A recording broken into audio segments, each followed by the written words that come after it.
첫째 날서부터 우리가 사경의 교제의 중요한 그 내용은 성소 기별입니다. 우리 재림교회가 가지고 있는 독특한 기별이죠. 이 기별에 대한 부분 가운데 첫째 날 십자가의 사건을 통하여 예수님께서 승천하시고 그 승천하시고 재림의 약속 가운데서 지금 재림하시기 전에 어디에 있다라는 것을 우리는 압니다. 장소보다 더 중요한 것은 그분이 거기서 무엇을 하고 계시느냐라고 하는 사역에, 사건에 여러분들이 관심을 갖지 마시고 그분의 사역에 관심을 가져달라 제가 말씀을 드렸고요. 둘째 날은 그런 성소가 이 땅의 지상 성소로서 하나님께서 저 하늘의 성소를 그대로 이렇게 좀 보고서 지을 수 있도록 허락을 해주셨죠. 그러나 완벽하게 다 내놓을 수는 없어요. 그러다 보니 이 성소에서 우리가 볼 수 있는 부분들에 있어서 완벽하지는 않지만 그곳을 통해서 하늘을 바라볼 수 있는데 원성소인 에덴과 그리고 지상성소를 통해서 공통점을 찾다 보니까 그 공통점에서 세 가지를 우리는 발견하게 되었습니다.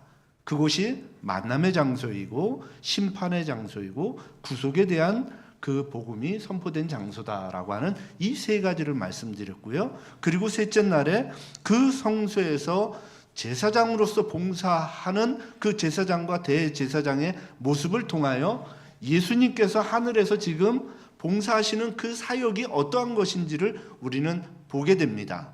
이 땅의 제사장으로서의 봉사하던 그 모습 속에서도 한계가 있다는 것을 보면서 완벽하고 완전한 제사장은 오직 예수 그리스도밖에 없다라는 사실을 우리는 발견하게 되죠. 그래서 그 발견하게 된 그 예수님께서 하늘에서 어떤 봉사를 하시는가, 이 땅에서 성소에서 이루어지는 제사장과 대제사장의 그 봉사, 매일의 봉사와 연례 봉사인 대속죄의 봉사를 하고 계신다라는 사실을 우리는 보게 되었습니다. 그리고 어제는 그러한 부분들 속에서 이제 역사적으로 예언되어 있는 상징이 아니라 예언되어 있는 말씀을 통하여 그것이 정말 어떻게 그것이 이루어지고 있는가라고 하는 사실을 70일에라고 하는 다니엘서에 나와 있는 이 9장의 말씀을 통하여 이스라엘 백성들에게 주어진 시간에 대한 부분 속에서 우리는 예수님께서 그 시간, 이스라엘 백성들을 향해서 허락된 그 시간, 그 가운데서 예수님께서 십자가에 달려 돌아가시고 하늘에 승천하시는 그런 모습들을 다 보면서 성경에 예언되어 있는 그 다니엘서의 그 기록들이 다 성취되었음을 우리는 보게 됩니다. 자, 그 속에서 예수님께서 하늘에 올라가셔서 지금 하시는 그 역할이, 그 사역이 이 땅에서의 매일의 봉사에 대한 부분이 승천하셔서 하시는 사역이었다라는 것을 우리는 보았고요. 이제 오늘은 이어져서 우리에게 또 하나의 예언의 그 기간이 있는데 2300주야라고 하는 이 기간을 우리가 이걸 보지 않으면 안 돼요. 왜냐하면 이 부분이 굉장히 중요한 부분을 하나 우리에게 제시해 주는 게 있는데 이것을 모르면 주님께서 지금 어떠한 봉사를 하고 계시는지에 대한 부분을 우린 놓치게 됩니다. 그래서 오늘 이제 그 지성소에서 하시는 주님의 연례봉사에 대한 부분들, 그 연례봉사 대속죄의 이 봉사를 하시는 부분들을 우리는 오늘 좀 살펴보기를 원합니다. 자, 그러면 오늘 내용을 여러분들 교재를 다 읽으셨을 것이라고 전제하고 못 읽으셨으면 나중에라도 한번 읽어보셔요. 그리고 이게 다 영상으로 남겨져 있으니까 또 한번 보시고 또 한번 보시면은 부족하지만은 그 말씀들을 또 이해하는데 도움이 되실 거라고 봅니다. 오늘은 그래서 죄송합니다. 이게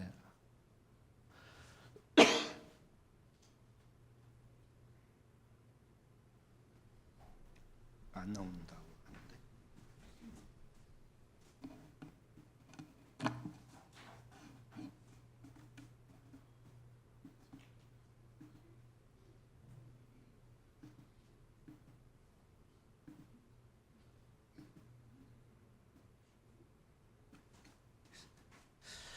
오늘의 주제는 그리스도의 하늘 성소 사역 가운데 두 번째 지성소에서의 사역을 보도록 하겠습니다. 먼저 성경 말씀 다니엘서 8장 13절과 14절에 있는 말씀을 우리가 좀 보도록 하겠습니다. 제가 색깔을 이렇게 해놓은 이유는 여러분들이 조금 더 관심을 갖고 중요한 부분들을 이렇게 좀 발견하시사 해서 이렇게 만들어놨습니다.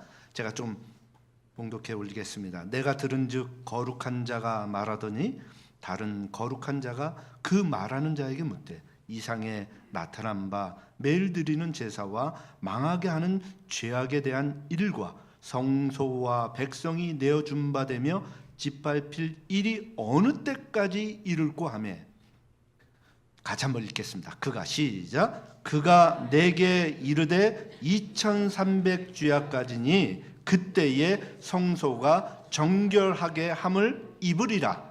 자, 여기서 우리는 다니엘서 9장을 통하여 70일에 대한 그 기간, 예언에 대한 기간, 이스라엘 백성들에게 허락한 기간뿐만 아니라 주께서 오시기 전까지, 다시금 재림하시기 전까지 주어지는 또 다른 예언의 기간이 있음을 우리는 보게 됩니다. 이 부분을 통하여 우리가 알게 되는 것은 2300주야라고 하는 하나의 중요한 이 기간이 나온다라는 것이죠. 2300주야는 재림교인들에게 있어서는 대단히 중요한 부분이에요. 이건 대쟁투에 이렇게 기록하고 있습니다. 성경에서 어떤 말씀보다도 재림신앙의 기초가 되고 중요한 기둥이 되어 온 것은 2300주야까지니 그때에 성소가 정결하게 함을 입으리라고 한 말씀이었다. 우리는 영감의 말씀을 통하여 주님을 더욱더 분명하게 깨닫게 됩니다. 참으로 그 부분에 대해서 재림교회가 가지고 있는 이 은혜의 선물은 감사한 것이죠. 이 은혜의 선물을 통하여 우리는 주님이 우리에게 허락하시는 이 말씀의 이해의 폭을 분명히 더 확장시켜서 이해할 수 있게 됩니다. 그 가운데 성경 다니엘서에 나와 있는 이 2300주야에 대한 부분을 재림교회의 태동과 맞물려 있고 그 이후에 주님이 어떠한 일들을 하셨는지에 대해서 우리에게 보여주시는 그 놀라운 예언에 대한 해석의 중요한 기간이 되기 때문에 이 부분은 우리가 반드시 알아야 될 일이라 말을 하고 있는 것입니다. 이 예언의 기간을 살펴보면 이렇습니다. 다니엘서 9장 24절에 우리가 이미 본 것이죠. 어제 이미 본 거예요. 여기에 보면 일은 이래를 기한으로 정하였나니 허물이 그치며 죄가 끝나며 죄악이 용서되며 영원한 의가 드러나며 환상과 예언이 응하며 또 지극히 거룩하신 이가 기름 부음을 받는다. 이 부분에 있어서 내 백성과 내 거룩한 성이라고 하는 것은 이스라엘 백성과 이스라엘 도성이 있는 이 부분을 말을 하는 것이죠. 그래서 그들에게 주어진 그 기간이 70일에, 즉 다시 말해서 490일, 1일을 1년으로 쳤을 때 이것을 490년이라고 하는 부분으로 우리는 어제 보게 되었고, 그 부분을 우리는 이런 도표를 통해서 여러분들에게 제시를 하게 된 것입니다. 그 제시를 통하여 우리가 알게 되는 부분들 속에 하나는 2300주야라고 하는 이 부분이 다니엘서 9장 24절에 나오게 되는데, 다니엘서 8장에 나오게 되는데, 이 부분이 기원전 457년, 즉 다시 말해서 이 70일이라고 하는 이 기간의 시점서부터 시작하여 주어진 시간이라고 하는 것을 우리는 발견하게 됩니다. 아닥사스다 왕 457년에 7년째에 그의 7년째에 예루살렘 중건령이 시작되게 되었고, 그 일로 인하여 예수님께서 십자가에 달려 돌아가시고, 그리고 스데반이 돌에 맞아 죽는 그런 부분들로 인해서 이스라엘에게 허락된 모든 시간들에 대한 부분들은 다 예언된 시간은 끝나게 되는 것입니다. 그래서 저기 AD 34년이라는 그 시간에 490일, 즉 다시 말해서 그 기간 동안의 그 모든 부분들이 우리가 성취되는 것을 보았고요. 그것은 어제 말씀을 드렸기 때문에 또 말씀은 안 드립니다. 오늘 우리가 보고자 하는 것은 그 이후에 1844년이라고 하는 대실망의 이 시간의 기점이 성경에 예언되어 있는 2300주야의 이 기간 속에서 마지막 끝점이 된다는 것을 우리는 보게 되는 것입니다. 그런데 그것을 다니엘서 8장 14절에는 뭐라고 표현하고 있냐면, 그때야 성소가 정결하게 함을 입는다라고 하는 말씀으로 기름 부음을 받는 것과 정결함에 되는 이런 부분들 속에서의 그 구분을 두고 있다라고 하는 사실이에요. 그래서 이런 부분들 속에서 우리가 조금 정리를 좀 해본다면 이렇게 말씀드릴 수 있습니다. 2300년의 첫 부분인 483년 곧 69주일은 기름 부음을 받은 자 메시아의 시대까지 미치게 되는 것이고요. 그런데 기원후 27년에 그리스도께서 침례와 성령의 기름 부음을 받음으로 그 예언이 성취가 되죠. 또한 70주일의 중간에 메시아가 끊어질 것에 대해서 말씀하셨는데 그게 성취가 됐죠. 그리고 과연 그리스도께서 침례 받으신 후 3년 반 만에 이 십자가에 달려 돌아가시고, 그리고 그 이후에 3년 반 이후에 스데반이 돌에 맞아 죽는 그 부분들을 통하여 490년이라는 이 시간 속에서의 유대인에게 허락된 시간은 끝이 나는 것입니다. 이 기간의 끝에 유대 민족이 제자들을 핍박함으로 결국 마침내 그들에게 허락된 이 시간이 다 끝나갔을 때, 이것으로 유대인들, 즉 다시 말해서 이스라엘 백성들에게 허락된 시간으로 인하여 그들에게 그러면 구원이 아예 없다는 것인가? 그건 아니에요.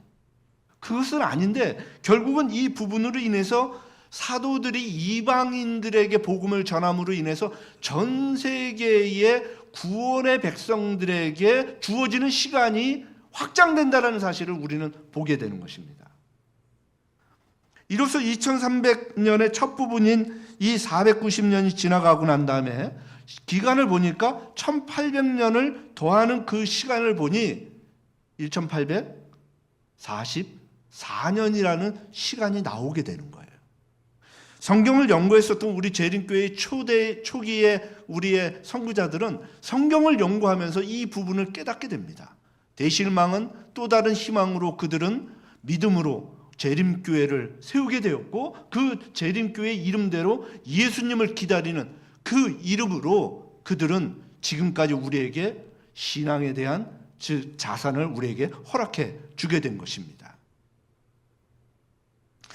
이런 부분들을 통하여 우리가 보게 되는 것은 그때의 성소가 정결함을 입으리라고 하는 이 예언이 무엇을 말하는 것이고, 또한 이 예언이 어떠한 부분으로 예수님을 우리에게 보여주고 있는지를 오늘 자세히 우리가 좀 볼 필요가 있습니다. 히브리서 9장에 보면 이렇게 말씀합니다. 율법을 쫓아 거의 모든 물건이 피로써 정결케 되나니 피 흘림이 없은즉 사함이 없느니라. 그러므로 하늘에 있는 것들의 모형은 이런 것들로서 정결케 할 필요가 있었으나 하늘에 있는 그것들은 이런 것들보다 더 좋은 제물로 할지니라. 분명히 하늘에 성소가 있는데 그 성소에 정결케 되는 부분은 이 땅에서의 상징적인 그런 부분들로 인해서 그렇게 될 것은 알지만 더 좋은 제물을 통하여 그것이 이루어진다는 거예요. 이게 이 땅에 가지고 있는 한계점이죠. 우리는 어제 그것을 보았어요. 제물에 대한 한계뿐만 아니라 제사장이 가지고 있는 한계점도 보았죠. 그렇기에 그 모든 부분들에 대해서 완전한 희생제물이 되시고 완전한 제사장으로서의 그 역할을 하시는 예수님을 우리는 바라볼 수밖에 없는 것입니다. 그래서 더 좋은 제물이라고 하는 것이 무엇입니까? 희생제물의 그 피는 예수님의 보혈을 의미하는 거예요. 그래서 이런 부분들을 통하여 우리는 정말 그 성경에 기록되어 있는 이 피로써 정결케 된다라고 하는 이 부분 속에서 이 피, 완전한 피가 그리스도의 보혈이라는 사실을 우리는 분명하게 보는 것입니다. 대쟁투 420쪽에 보면 우리에게 이 부분에 대해서 이렇게 표현하고 있는데요. 417쪽인데요. 여기 제가 좀 만들지는 못했던 것 같습니다. 사도 바울은 이와 같이 정결하게 하는 일을 피로써 해야 될 이유를 말하면서 피를 흘림이 없이는 사함이 없다고 히브리서에 기록을 한 것입니다. 이 부분을 대쟁투에는 이렇게 말씀합니다. 우리 주님께서 승천하신 후 우리의 대제사장으로서의 당신의 사업을 시작하셨다. 여러분, 우리가 생각하는 대제사장은 지성소에서만 봉사하는 그런 대제사장으로 알고 있지만 그렇지 않습니다. 성소 봉사와 함께 지성소의 봉사까지도 하는 분이지, 그냥 성소 봉사는 전혀 제외하고 지성소 봉사만 하시는 이 분이 아니에요. 이 땅에서의 대제사장도. 그런데 특히 지성소의 봉사는 유일하게 누구만 하실 수 있는 거냐면 대제사장만 할 수 있는 거죠. 이런 부분들 속에서 우리가 바라보게 되는 이 말씀에 대한 이해는 예수님께서 하늘로 승천하셨을 때 그 승천을 통하여 그분이 하늘 성소에서 하시는 일은, 먼저 하신 일은 매일의 봉사를 시작하셨다는 거예요. 근데 그 매일의 봉사도 대제사장으로서의 역할이지, 뭐 제사장 역할 따로 하고 대제사장 역할 따로 하고 이것이 아니고 연결되어 있는 부분으로서 우리에게 허락해 주시는 그분의 사역임을 우리는 보아야 하는 것입니다. 먼저 그분의 사업은 1년 내내 행하는 매일의 봉사라고 우리에게 말씀합니다. 여기 대쟁투 420쪽에는 우리에게 이렇게 말씀하고 있죠. 그리스도께서는 죄인을 위하여 당신의 피를 가지시고 아버지께 탄원하며 회개한 신자들의 기도를 당신의 귀중한 의의 향기와 함께 그분 앞에 드리신다. 그와 같은 것은 하늘 성소 어디예요? 첫째 칸에서 행하는 봉사 사업이다. 우리는 이것을 구분해서 성소 봉사다 뭐 이렇게 표현을 합니다. 매일 드리는 그 사역, 그 매일 드리는 사역을 어제 우리는 말씀을 전하면서 제가 여러분들에게 우리가 해야 될 일 가운데 가장 중요한 게 있는데 한 가지 이걸 잊지 마시라고 한 게 있죠. 무엇을 해야 된다고요? 기도해야 된다고요. 그 기도를 아버지께 드리는 이 일을 주님께서 지금 하시고 계시기 때문이에요. 그래서 여기에 보면 분명히 얘기하시지 않습니까? 신자들의 기도를 당신의 귀중한 의와 향기와 함께 그분 앞에 들으시고 계신다. 우리가 기도하지 않으면 올릴 게 없는 거예요.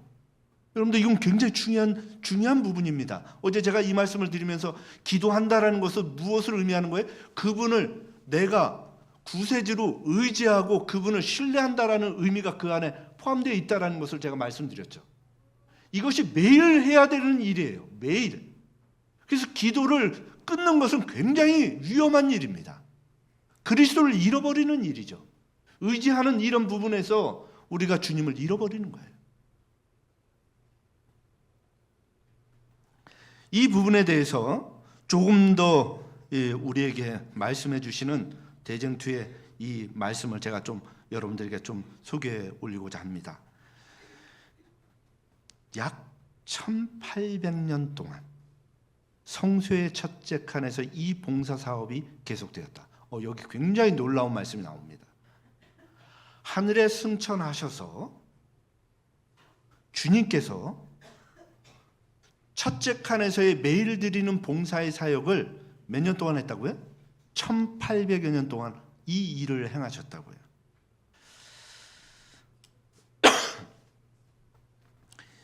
이 부분은 우리에게 굉장한 의미를 부여해 줍니다.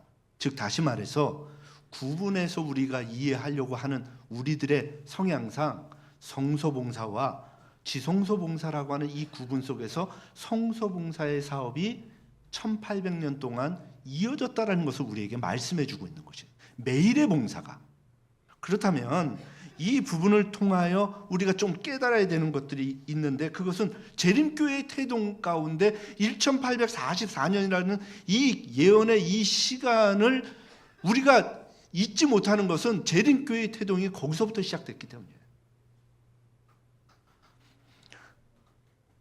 1800년이 지나서 1844년도에 어떤 일이 일어났는가?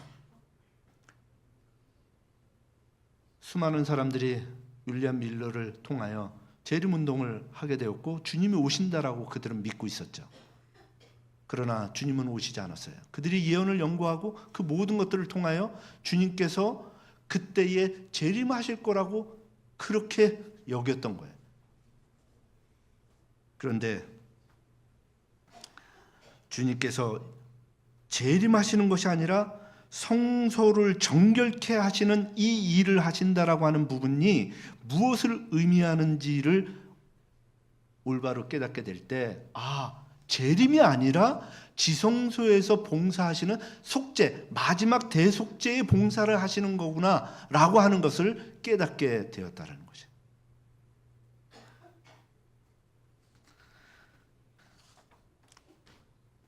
그 이후에 재림교회 성도들이 깨닫게 된 건 무엇이냐면, 주님께서 여전히 하늘 성소, 즉 다시 말해서 그 성소 가운데 가장 거룩하다고 여겨지는 지성소에서 죄를 도말하는 연례봉사, 즉 속죄 사업을 지금 하고 계시는 것을 우리는 성소봉사, 지상성소봉사에서의 죄를 정결케 하는 연례봉사인 대속죄 기간에 그 성소를 정결케 하는 그 사업을 바라보면서 깨닫게 된 거예요. 이건 굉장한 그 변혁인 것입니다. 이 부분을 통하여 실망한 수많은 사람들 가운데서 재림교회는 다시금 용기와 희망을 갖고 주님을 바라보게 되었던 것입니다. 그렇게 이 부분들 속에서 지성소에 들어가셔서 성소를 정결케 하시는 그 분의 그 모습을 재림하시는 걸로 오해함으로 인하여 대신망을 겪었던 수많은 사람들이 떨어져 나가게 된 것이죠. 그렇다면 1844년이라고 하는 이 시간이 재림교인들에게는 그것은 실망의 시간이 아니라 주님께서 또 다른 사역에, 성소 사역에 더 깊은 사역을 하고 있다라는 이해 속에서 주님을 더욱더 바라보게 되었던 것입니다. 그 부분을 여기 이렇게 표현하고 있는 것이죠. 1800년 동안 성소의 첫째 칸에서 이 봉사 사업이 계속되었다. 회개한 죄인들은 그들을 위하여 애소하시는 그리스도의 피로 말미암아 죄의 용서를 얻고 하나님께 간합되었으나 그들의 죄는 여전히 어디에 남아있다고요? 기록책에 남아있었다. 이 기록책에 남아있는 이 부분들을 도말하거나 이 부분들 속에서 지워지거나 아니면은 그 부분에서 아예 이름이 없던지 하는 이런 부분들이 발생돼야 되는데 이것이 아직 끝난 게 아니었어요. 모형적 봉사에서 1년의 마지막 속죄 사업이 있었던 것처럼 인류의 구속을 위한 그리스도의 사업이 마치기 전에 성소에서 죄를 도말하기 위한 속죄 사업이 있게 된다. 그것은 2300주야가 끝났을 때 시작된 사업이다. 이 영감의 글을 허락한 엘렌 화이트 여사는 우리에게 분명하게 말합니다. 두리뭉실하게 말씀하지 않아요. 1844년 2300주야가 끝나는 그때에 예수님께서 속죄 사업에 들어가셨다. 속죄 사업이라고 하는 것이 매일의 봉사가 아니라 무엇을 의미하는지 우리는 너무나 잘 압니다.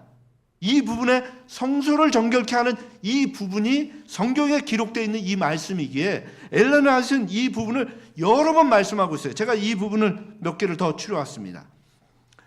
2300주야가 마치는 1844년에 그리스도께서 세상에 오시는 것이 아니라 당신의 재림의 준비로 속죄 사업을 마치기 위하여 하늘 성소에 지성소에 들어가셨다. 명확하게 말씀하십니다. 또 하나를 보겠습니다. 심판을 위하여 정해진 때, 여기에는 속죄 사업이라는 그런 부분들을 또 다른 용어로 우리에게 보여주고 있는데, 심판을 위하여 정해진 때, 곧 2300주야가 마쳐지는 1844년에 조사 심판과 죄를 도말하는 사업이 시작되었다. 여기에 독특한 재림교회가 가지고 있는 용어가 나오는데 그 용어 가운데 하나가 뭐냐면 조사 심판이라는 이 용어를 쓰고 있다는 거예요. 이 조사 심판이라는 이 용어는 우리 재림교회 외에는 안 씁니다. 이 말이 조금 좀 불편하게 만드는 말들이 있어서, 그래서 이 말을 조금 우리가 조금 뭐 다른 말로도 이렇게 좀 표현하려고 하다 보니까 재림전 심판이다, 뭐 이런 표현도 합니다. 그 말도 동의합니다. 근데 이 조사라고 하는 이 말이 이게 사법적인 그런 법적인 용어다 보니까 굉장히 두렵고 무서웠듯이 우리에게 다가오게 되는데, 우리는 이 부분을 조금 더 살펴보게 되면 그렇지 않다라는 것을 우리는 보게 됩니다. 이 부분은 오늘 다 볼 것입니다. 그리스도의 이름을 불러온 모든 사람들이, 여기 보면 일반인이 아니라 누구라고요? 그리스도의 이름을 불러온 그리스도인들이에요. 그 사람들은 엄숙한 무엇을 거쳐야 된다고요? 심사를. 여기에 조금 완화된 용어를 쓰죠. 심판에서 뭐라고요? 심사. 조사에서 심사라고 하는 용어로 조금 완화된 표현을 우리에게 보여주고 있습니다. 산자들과 죽은 자들이 다 같이 자기 행위를 따라 책들에 기록된 대로, 또 한번 그 용어를 쓰시는데, 심판을 받아야 된다. 불편하지만 우리는 이 심판이라는 이 용어를 우리는 지울 수가 없습니다. 그럼에도 불구하고 이 심판이라는 이 용어가 우리에게 어떠한 부분으로 다가오는지 이제 조금 더 우리가 좀 살펴볼 텐데요. 그러기에 앞서 죄송합니다. 우리에게 주어진 이 부분을 선지자 다니엘이 이렇게 말씀하신 그 말씀, 다니엘서 8장 14절에 2300주야까지니 성소가 정결하게 함을 입으리라 라고 하는 이 말씀이 정결함을 위하여 지성소에 들어가신 우리 예수님을 우리는 확인하게 되는 것입니다.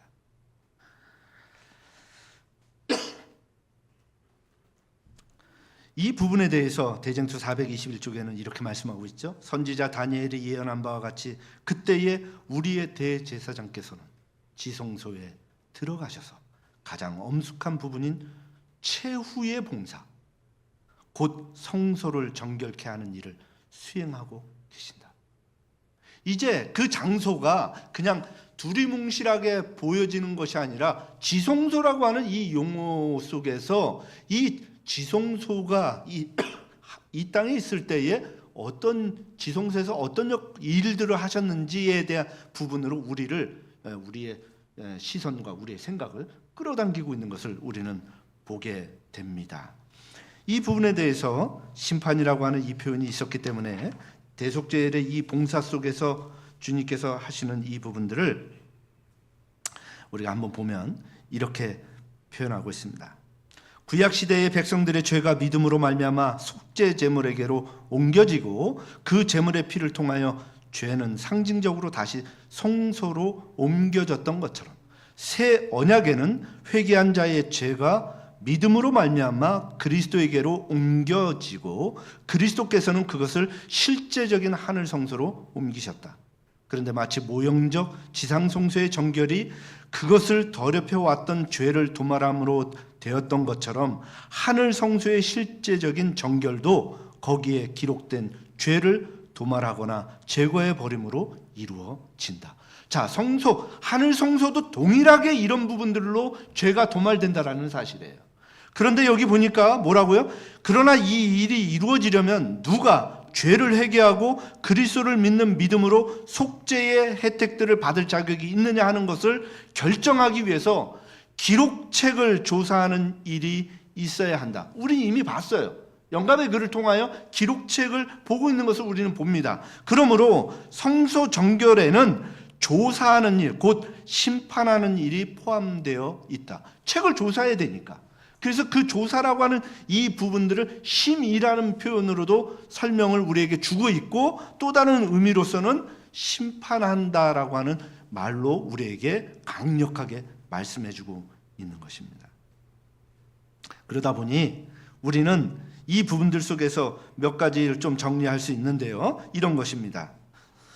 성소정결, 이 부분에 있어서 조사심판과 성소정결은 같이 이루어지는 이런 일들이에요. 이 부분들에 대해서 다니엘서 8장 14절에 언급되어 있는 성소정결에 대한 부분들은 재림 직전 하늘 성소에서 이루어지는 그리스도의 중보 사역에 대한 우리의 이해를 넓혀준다고 말을 합니다.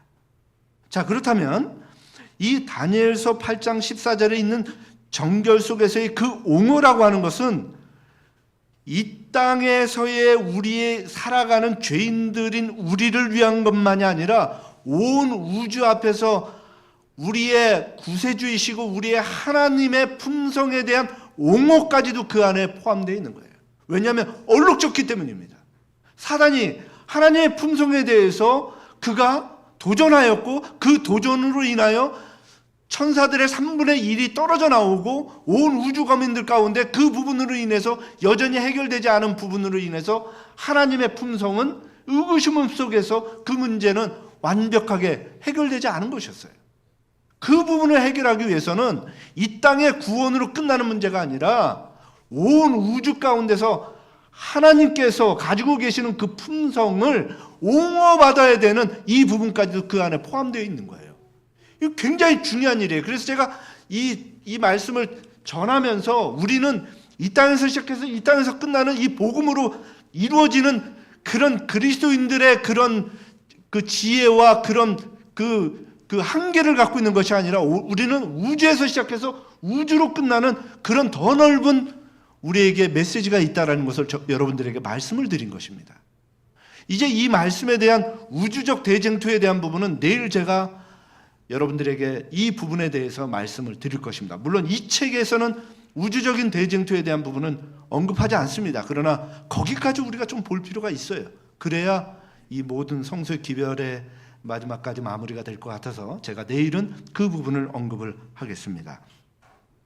어쨌든 이런 부분들 속에서 다니엘서에 나타나는 이런 부분들 속에 심판이라고 하는 것이 옹호에 대한 부분인데 이 옹호가 무엇을 하는 것이냐면 조사하는 일, 심판하는 일인데 그리스도인들을 위하여 하는 거라고 분명히 나와 있죠. 믿는 백성을 위해서 하는 것입니다. 즉 다시 말해서 이 일은 그리스도께서 당신의 백성을 구원하기 위해서 재림하시기 전에 이루는 이 일들인데 당신의 백성을 위해서 하는 이 일을 한편으로는 심판이라고 표현하지만 또 한편으로는 그것을 옹호라고 표현하는 것입니다. 그렇게 이 부분을 어떻게 바라보느냐에 따라서 우리에게 두려움이 될 수도 있고 그것은 기쁨이 될 수가 있는 거예요. 왜냐하면 옹호라고 하는 이 말은 죄의 용서를 제공하는 그리스도의 중보 사역이기 때문이에요.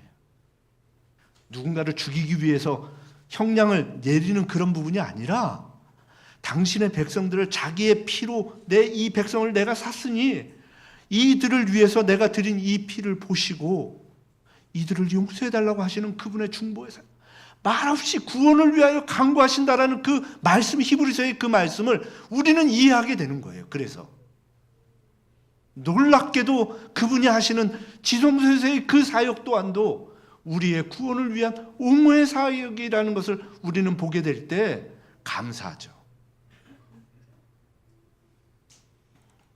이런 부분들 속에서 우리는 이 심판의 이 사역에 대한 부분들을 우리는 보게 됩니다. 이 부분을 성경은 또 이 영감의 글은 조사 심판, 재림 전 심판이라고 하는데 이 부분을 우리가 보게 될 때 이렇게 말씀하고 있죠. 이 다니엘서에 보면 그가 큰 음성으로 가로되 하나님을 두려워하며 그에게 영광을 돌리라. 이는 그의 심판하실 시간이 이르렀음이니라.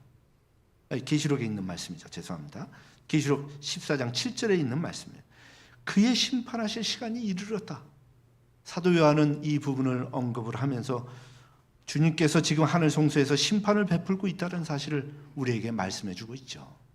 그런데 이 부분을 가지고 왜 재림전 심판이라고 하는가? 재림하시기 전까지 이 일이 이루어져야 되기 때문이에요. 그래서 재림전 심판이라는 표현을 쓰는 것입니다. 이 부분을 이제 두고 지금까지 전달한 내용을 제가 이제 빠르게 다시 한번, 이제는 설교하는 말씀처럼 여러분들에게 가르치는 것이 아니라 제가 다시 한번 정리를 해드리도록 하겠습니다. 하늘 성소와 거기에 행하시는 예수님의 마지막 속죄 사업, 조사 심판의 이 사업은 재림교회 밖에서는 찾을 수도 없고 들을 수도 없는 고유한 기회예요. 그래서 이 한 주일 동안에 우리는 이 부분을 배우는 것입니다. 조사 심판, 재림전 심판은요, 하늘에서 베풀어지는 재림전에 일어나는 심판으로 우주가 지켜보는 가운데 하나님을 진실로 따르는 자들을 위한 심판을 말합니다. 이 심판을 우리는 옹호하는 심판이다 해서 이것을 우리는 조사 심판에 대한 또 다른 부분으로 당신의 백성을 구원하는, 말없이 강구하시는 그분의 모습을 우리는 보게 되는 거예요. 이 조사 심판으로 인한 이 두려움과 죄책감은요, 종말적 심판에 대한 성경적 근거의 이해 부족보다는 그 기별의 복음적 이해가 부족했기 때문에 비롯된다는 것이죠. 그래서 오늘 제가 여러분들이 강조하고 싶은 것은 조사 심판이라는 이 말, 조사 심판이 아니라 이 심판이라는 말을 그분께서 우리를 위하여 말없이 강구하시는 그 부분으로 인하여 감사하는 그런 마음을 여러분들이 가지시고 그분을 의지하게 되기를 간절히 바랍니다. 히브리서 여기에 이런 말씀이 있죠. 또다시 주께서 그의 백성을 심판하리라 말씀하신 것을 우리가 아노니. 히브리서 10장 29절에서 30절에는 하물며 하나님의 아들을 밟고 자기를 거룩하게 한 언약의 피를 부정한 것으로 여기고 은혜의 성령을 욕되게 하는 자의 당연히 받을 형벌이 얼마나 더 중하겠느냐. 너희는 생각하라. 원수 갚는 것이 내게 있으니 내가 갚으리라. 그분을, 피를 부정하는 것, 언약의 피를 부정하는 것은 정말 이것은 두려워해야 될 일이라는 사실이에요. 우리가 그분을 의지하는 것, 매일의 우리가 그 봉사를 통하여 주님께서 기도를 드리는 그 부분에 우리의 기도와 간구가 같이 올라가는 부분들은 그분의 언약의 피를 부정하는 것이 아니라 그것을 믿는다라고 하는 우리의 고백이 되는 거기 때문에 우리가 끊임없이 기도해야 된다는 사실이에요. 굉장히 중요한 부분입니다. 그런데 여기 보면 그것을 부정하는 사람들, 욕되게 하는 이런 부분들에 있어서 당연히 형벌을 받는 것은 당연하지 않느냐. 우리는 이 형벌이라고 하는 것을 믿는 자들에게 주어지는 것이 아니라 믿지 아니하는 자들에게 주어지는 형벌이라는 사실로 이것을 이해해야 될 것으로 저는 믿습니다. 믿는 자들에게는 두려울 곳이 없어요. 이 부분에 베드로전서 4장 17절에는 이렇게 말씀하고 있죠. 하나님의 집에서 심판을 시작할 때가 되었나니 만일 우리가 먼저 하면, 그렇습니다. 우리가 성경 말씀에서 봤죠. 그리스도인들, 그들의 백성들을 먼저 심판하는데 이 심판이라는 용어가 다시금 말씀드리지만 옹호, 강구, 중보라고 하는 이 부분 속에서 우리에게 주어지는 그 속죄, 그 사업을 하시는 그 주님의 그 사업으로 우리는 이해하고 받아들여야 된다는 것입니다. 이 부분에 대해서 베드로는 하나님의 집에서 심판이 시작되었다라고 말씀하는 부분들, 우리의 것을, 우리를 지금 주님께서 옹호하시고 무엇하고 있어요? 조사하고 계시는 거예요. 기록책에 놓여 있는 대로. 이 부분들을 구약 다니엘서 7장 9절에서 10절은 심판에 대해서 더욱더 잘 묘사하고 있는데요. 이렇게 표현합니다. 내가 보았는데 왕자가 놓이고 예적부터 항상 계신 이가 좌정하셨는데 심판을 베푸는데 무엇이 놓여있다고요? 책들이 놓여있더라. 우리가 다 아는 겁니다. 기록책이 있고요. 이 부분에 우리의 모든 것들이 다 기록되어 있다고 그랬어요.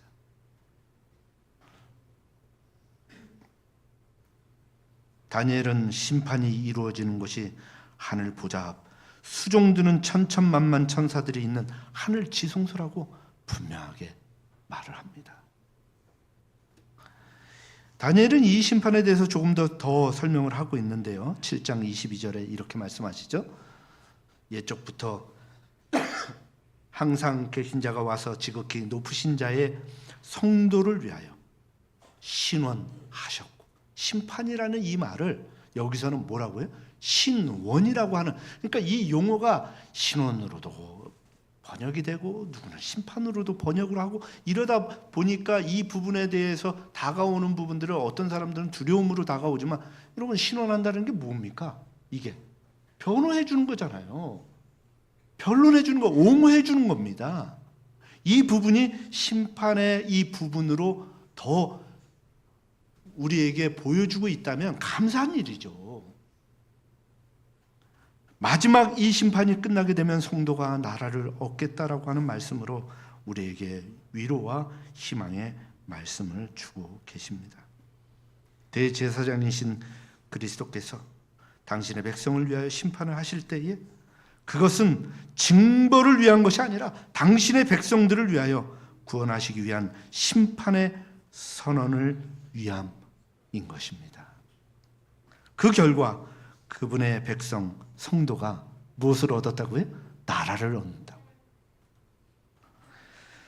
보다 쉽게 이해할 수 있도록 쓰여진 성경, 이 쉬운 성경은요, 이 부분을 뭐라고 표현했냐면 성도들의 권리를 찾아주셨다, 이렇게 쓰고 있어요. 성도들의 권리를, 성도들을 위하여. 결국 이 심판은 그분의 백성들을 위하여 호의적으로 이루어지는 심판임을 보게 되는 것입니다. 우리는 이 말씀에서, 이 말씀의 해석에 있어서 귀중한 사실을 발견하게 되는데,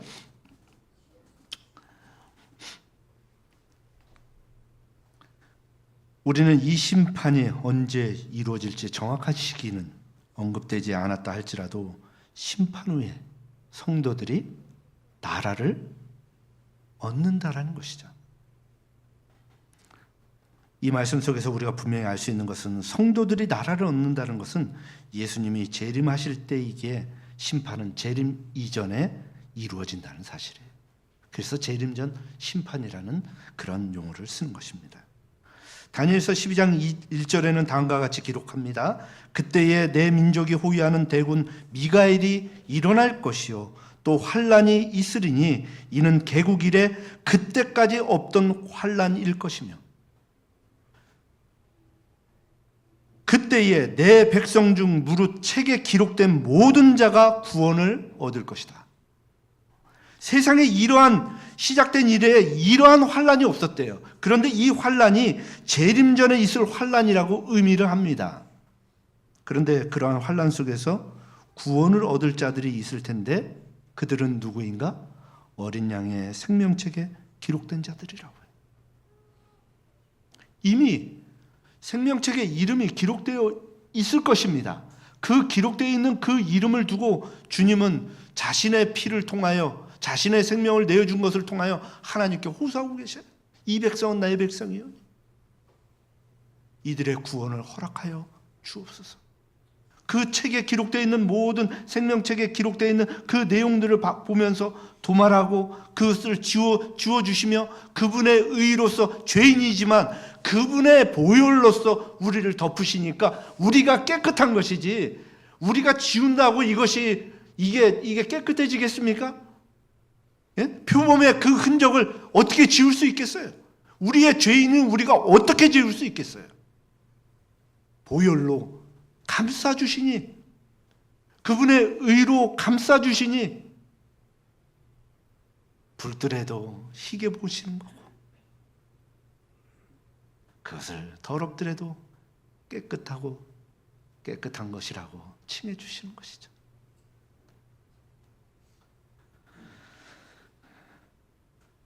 그래서 여기 주님께서 공생애를 하시는 동안에 이런 말씀하셨어요. 우리가 한번 읽어보겠습니다. 그러나 시작. 그러나 귀신들이 너희에게 항복하는 것으로 기뻐하지 말고 너희 이름이 하늘에 기록된 것으로 기뻐하라 하시니라. 아멘. 우리의 이름이 하늘에 기록될 줄 저는 믿습니다. 우리의 부족함이 있다 할지라도 그 부족함을 주님의 보혈로 감싸주시고 끝까지 옹호하시며 강구하시는 그 예수님으로 인하여 저는 그분과 만날 수 있는 약속이 있음에 감사하고 그것을 재림의 소망으로 간직하며 그분을 기다릴 것입니다. 여러분들도 그런 믿음을 가지셔야 될 것이라고 저는 그렇게 권고하고 강력하게 여러분들에게 주장하고 싶습니다. 이 부분에 대해서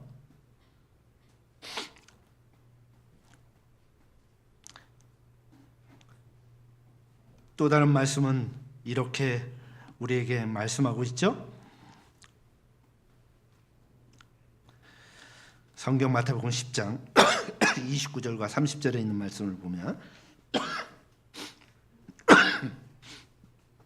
누구든지 사람 앞에서 나를 시인하면 나도 하늘에 계신 내 아버지 앞에서 저를 시인할 것이요. 여러분들 그분이 우리의 구세주이심을 여러분들 믿죠? 여러분들이 그것을 시인하면 주님께서 하늘에서 하나님 앞에 그 보좌 앞에서 무엇 하신다고요? 내 아버지 앞에서 그를 시인한다고요. 얼마나 감사하고 보증스러운 이 말씀입니까? 이 보증의 말씀이잖아요.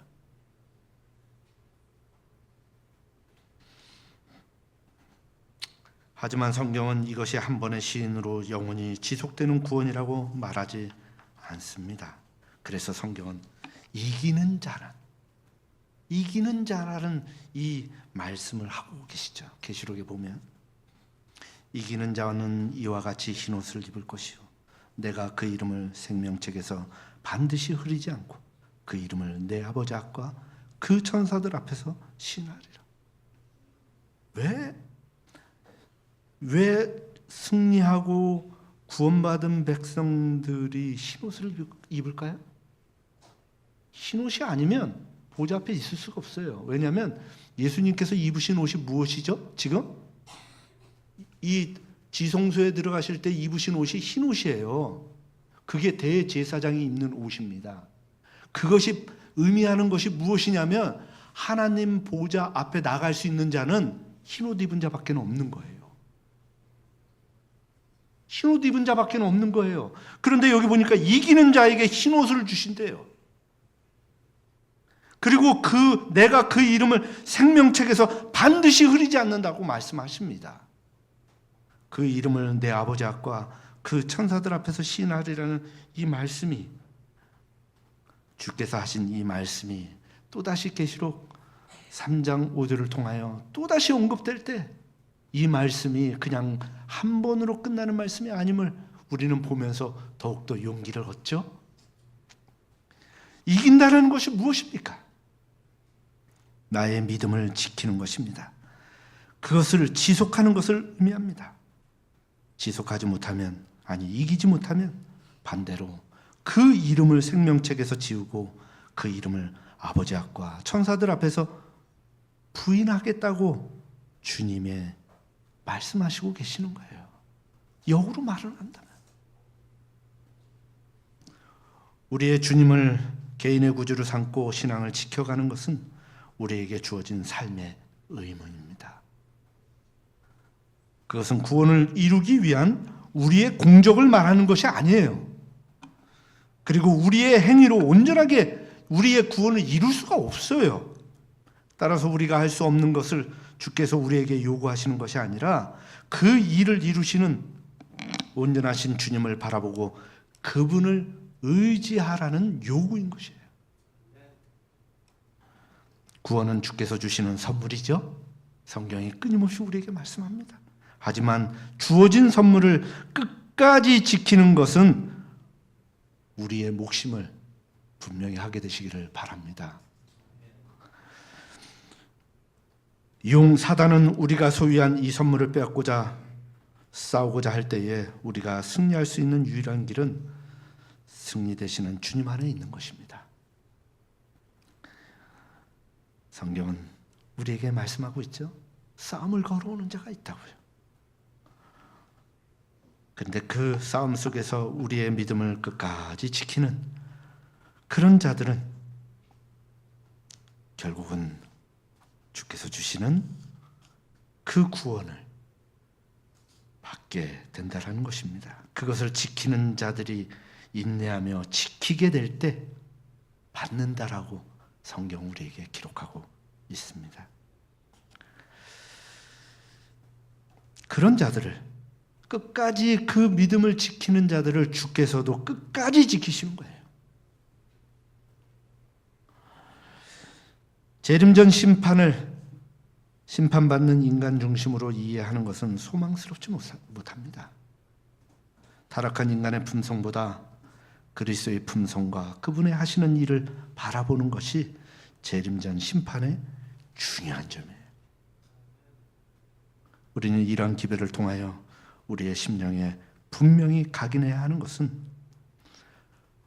우리를 위하여 십자가에서 죽기까지 하신 주님은 지금도 우리를 위하여 하늘에서 봉사하고 계신다는 사실입니다. 그분의 사역은 십자가에서 마친 것이 아니라 지금도 계속되고 있어요. 주께서 그 지금 성도들의 구원을 위하여 일하고 계신다는 사실, 이것을 우리 재림 성도들은 잊지 말아야 되는 거예요. 우리는 재림전 심판의 기별을 통하여 주님의 은혜를 다시 한번 상기하며 주님을 바라봐야 합니다. 재림전 심판은 그래서 우리를 갈바리의 십자가로 향하게 하고 또한 하늘 성소에 계신 그리스도로 향하게 합니다. 우리가 죄의 용서를 받고 죄를 떠났다 해도 계속해서 그리스도를 바라봐야 변화되어 하늘에서 살기에 적합하게 되는 것이에요. 고린도후서 3장 17절에서 18절에 그런 말씀을 우리에게 그래서 주신 것입니다. 여기 이제 마무리를 해 가면서 여러분들에게 엘레나 자서전에 있는 말씀을 여러분들에게 제시해 드립니다. 같이 한번 읽겠습니다. 저들이, 시작. 저들이 만약 저들 바로 앞에서 저들을 그 도성으로 인도하는 예수님께로 저희 눈을 고정시켰다면 저들은 안전하였을 것이다. 우리의 눈을 그리스도께 고정하였다면 어떻게 한다고요? 안전하다고요. 그래서 주님께서 우리에게 그렇게 말씀하고 계시지 않습니까? 내가 곧 길이요 진리요 생명이니 나로 말미암지 않고서는 아버지께로 올 자가 없느니라. 믿음의 주여 온전케 하시는 이 예수를 바라보자. 그분을 바라보는 것, 그것이 우리가 끊임없이 그분을 나의 구원자로 우리가 인정하는 기도요, 우리의 고백이요, 증거가 된다는 사실을 잊어서는 안 되는 것입니다. 참으로 감사한 것은 우리에게 이러한 기별을 주신 것을 너무나 주님께 감사드립니다. 우리에게 이런 기별, 독특하지만은 우리만이 가지고 있는 이 기별에 여러분들 정말 감사하셔야 돼요. 이 기별로 인해서 우리는 정확하게 주님을 볼 수 있게 된 것이에요.